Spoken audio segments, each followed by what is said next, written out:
On va le voir en tableau avec la complicité de notre infographe Jacques Lormeau et de notre réalisateur Raymond Joya Lindou, le poids des importations. Alors, suivant les dernières statistiques, nous avons importé le poisson à hauteur de 761 milliards de francs CFA en 5 ans seulement. Le riz, 841 000 tonnes pour 264 milliards de francs CFA en 2022. Le blé, 920 000 tonnes pour 260 milliards de francs CFA en 2022. Et même l'huile de palme, on était parti pour importer 230 000 tonnes, mais on en a importé davantage, jusqu'à 200 000 tonnes en 2023. Voilà juste pour quelques produits de grande consommation. Et le gouvernement veut infléchir la tendance. L'objectif, c'est de réduire de 50% la facture des importations. Donc, j'aimerais demander à lui, Marie Cardé, on veut des solutions concrètes. Je sais que vous avez travaillé sur un certain nombre de ces projets. Qu'est-ce qu'il faut faire? Si on prend... Est-ce qu'on ne pourrait pas prendre une spéculation? On se donne une échéance, on se dit au bout de 2, 3 ans, on n'est plus importateur de ceci ou de cela. Qu'est-ce qu'on fait dans l'intervalle pour y arriver? Parce que ce que nous constatons, c'est qu'en même temps que l'on énonce qu'il faut faire l'import-substitution, qu'il faut arrêter l'importation, on continue d'importer massivement et on est dans un jeu à somme nulle.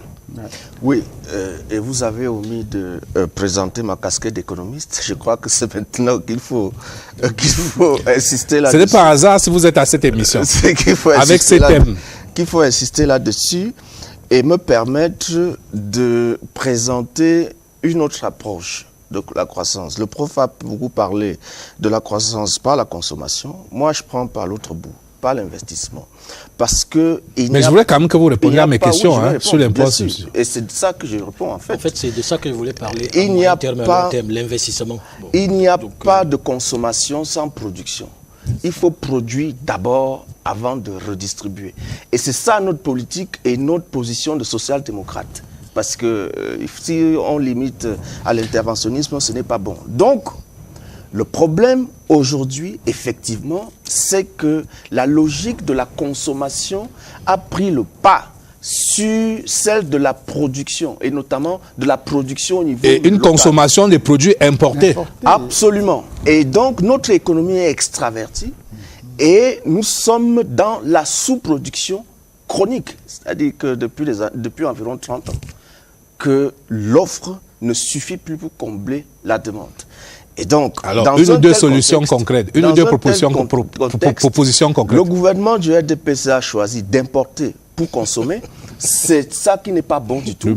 Parce que c'est la politique politicienne. Non. Maintenant, l'économie, je veux la casquette de l'économiste. Laissez-moi développer. Une ou deux propositions concrètes. Vous ne voulez pas que je tacle suffisamment ce qui se passe. Non, il faut que... Non, l'économiste... Je veux la rigueur de l'économiste ici. Oui. Je veux la rigueur de l'économiste ici. Si je n'explique pas dans une démarche normative... Comment on fait pour cesser d'importer le riz? Plus de 840 000 tonnes. Il faut produire localement, M. Bihina. Et cela passe par quoi? Par des mesures incitatives qui devraient se retrouver dans la loi de finances. Moi, j'examine la loi de finances depuis 2021 et c'est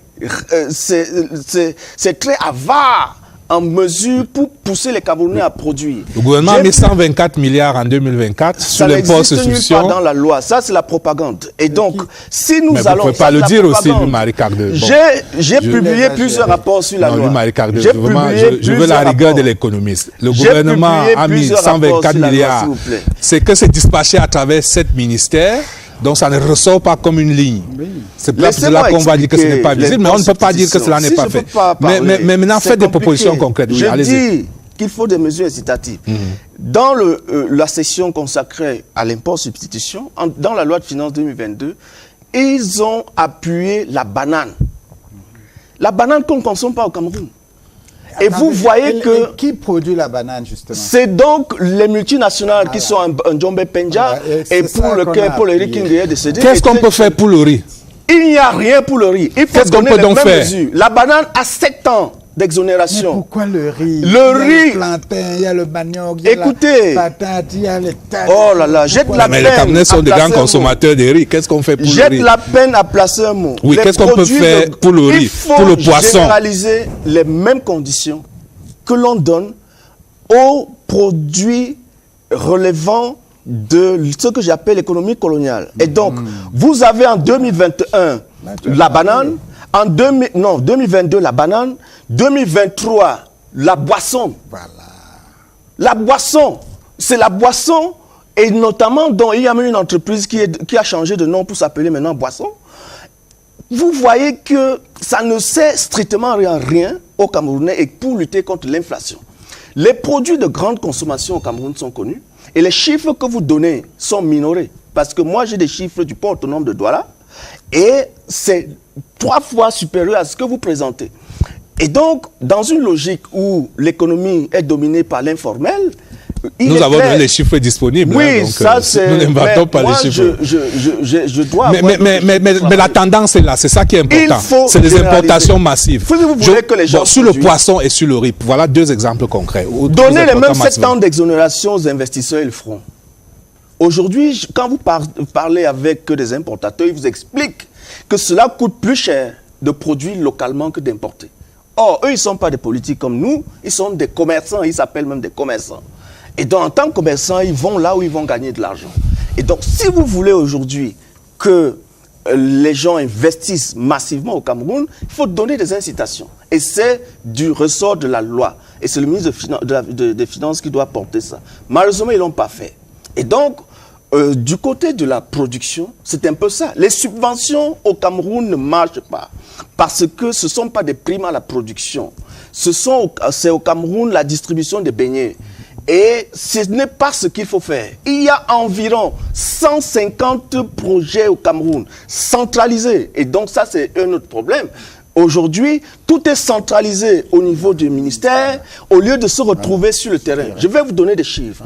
Si vous allez dans les délégations régionales du ministère de l'Agriculture, ils ont moins d'1 milliard de ressources sur les 119 milliards environ que ce ministère a dans son portefeuille. C'est un gros problème. Tout est centralisé au niveau des ministères et ça ne marche pas. Au niveau des ministères, on ne produit pas là. Et si je prends un programme comme Pigma, qui devait faire le manioc que vous êtes en train de dire, ils ont dépensé plus de 50% de leur budget dans les séminaires et autres ateliers. Et c'est ça qui ne marche pas. Les vraies délégations qui sont sur le terrain, qui doivent produire, n'ont pas de ressources. Et il faut résoudre ça. Et donc, aujourd'hui, si vous prenez la production au Cameroun, j'ai calculé, il y a 13 ministères qui s'occupent de la production au Cameroun. Ça ne peut pas marcher. Il faut faire en sorte de lutter contre ce chevauchement qui ne favorise pas la production. Même Camtel a son programme agricole. Ce qui est quelque chose de terrible. Donc, quand vous regardez tout ça au Cameroun aujourd'hui, vous comprenez que le système est fait pour ne pas marcher. Et il y a la volonté politique. Nous avons poussé le chef de l'État à admettre que l'on peut produire le blé localement. C'était une bataille terrible quand il y a eu la crise russo-ukrainienne. Il a autorisé ou instruit que 10,3 milliards soient mis à la disposition de l'IRAD pour faire les semences en vue de produire au Cameroun. Le cycle de production, c'est 3 mois, monsieur. Parce que ce n'est même pas une histoire de long terme. Ça, c'est même l'immédiat, ça. C'est-à-dire que la saison agricole va commencer dans quelques jours parce qu'il pleut déjà au Cameroun. Alors dans 3 mois, vous avez, vous avez des récoltes. Mais qu'est-ce qui se passe? L'IRAD n'a reçu aucun franc depuis 2 ans. Malgré les instructions du chef de l'État. Il y a la loi de finances, vous pouvez regarder la part de l'IRAD. Et ils ont même diminué le budget de l'IRAD, qui était par exemple en 2022 de 480 millions. Ils ont coupé ça. Alors, est-ce que vous pouvez... Ça va tourner au monologue. Permettez à d'autres... situation. Oui. Alors, professeur Ouattami. Je voulais